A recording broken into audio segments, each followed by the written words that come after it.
જય સીતારામ, જય માતાજી। સ્વાગત છે તમારું મારી આજની રેસીપી વિડીયોમાં। તો આજ તો આપણે બનાવશું ખારી શીંગ।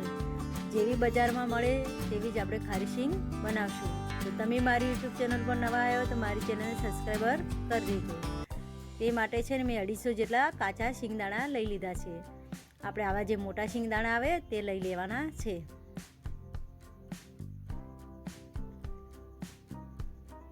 તે માટે એક કડાઈ લઈ લઈશું।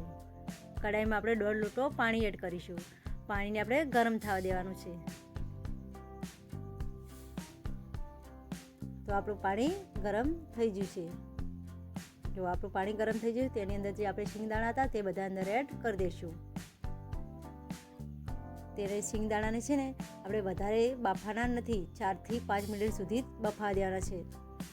આપણે વધારે બાફે નહીં તેનું ધ્યાન રાખવાનું છે। તેને વચ્ચે આવી રીતે ચમચી લઈને હલાતા રહેવાનું છે। બધા શીંગદાણાને છે ને આપણે સારી રીતે આવી રીતે હલાવી લઈશું।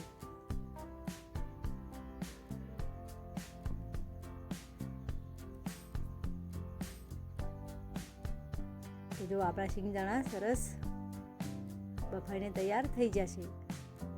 આપણા શીંગદાણા જેવા બફાય છે તેવા આપણા શીંગદાણા છે તે બધા ઉપર આવી જશે આવી રીતના બફાઈને। જો આપણા શીંગદાણા બફાઈ જતા અને 4 થી 5 મિનિટ થઈ જતી, હવે આપણે શીંગદાણાને બધા કાઢી લઈશું। તે માટે છે ને આપણે એક કાણાવાળી જાળી આવે સાયણી તે લઈ લઈશું। બધા દાણા તેની અંદર એડ કરી દઈશું અને ગેસને આપણે બંધ કરી દેવાનો છે।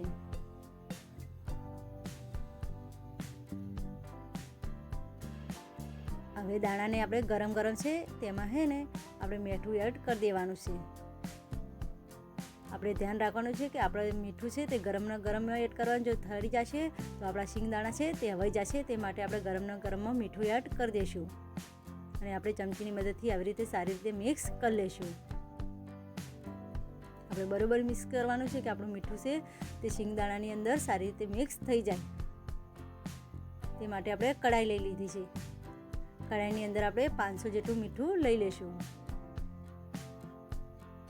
ગેસને આપણે મીડિયમ સાઈડ રાખીશું અને આવી રીતે મીઠાને સારી રીતે કડાઈમાં ફોળી દઈશું અને આપણે જોવાનું છે કે મીઠામાંથી વરાળ ના આવે ત્યાં સુધી આપણે ગરમ થવા દઈશું। તો જો આપણો મીઠામાંથી વરાળ આવવા મળી હતી તે આપણે શીંગદાણા બધા હતા તે અંદર એડ કરી દઈશું મીઠાની અંદર।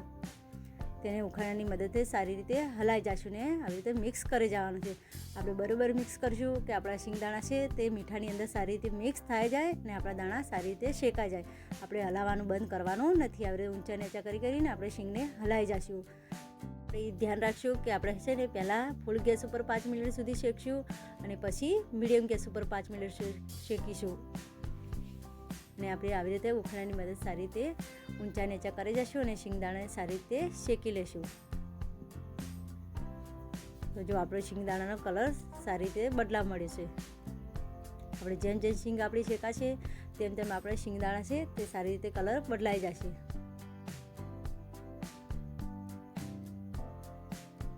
તો આપણે એક શીંગદાણાને લઈને જોઈ જઈશું કે આપણી શીંગ ચડીને તૈયાર થઈ જશે કે નહીં। જો આપણે આવી રીતે ફોતરું ઉખાડો તો તેના પરથી ફોતરું ઉખડી જાય ને આવી રીતે 2 ફાડિયા થઈ જાય તો એટલે કે આપણી શીંગ હજી શેકાઈ જશે। તો જો આપણી શીંગ સરસ શેકાઈને તૈયાર થઈ જતી, તે માટે છે ને આપણે એક જારો લઈ લઈશું અને જારાની મદદથી આવી રીતે આપણે બધી શીંગને કાઢી લઈશું થાળીની અંદર।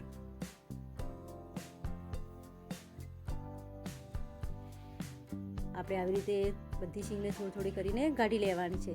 તો તમે મારી યુટ્યુબ ચેનલ પર નવા આવ્યા તો મારી ચેનલને હજી સુધી સબસ્ક્રાઈબર ના કરી હોય તો સબસ્ક્રાઈબર કરી દેજો। તમારા માટે અમે નવી નવી રેસીપી લઈને આવતા રહીશું।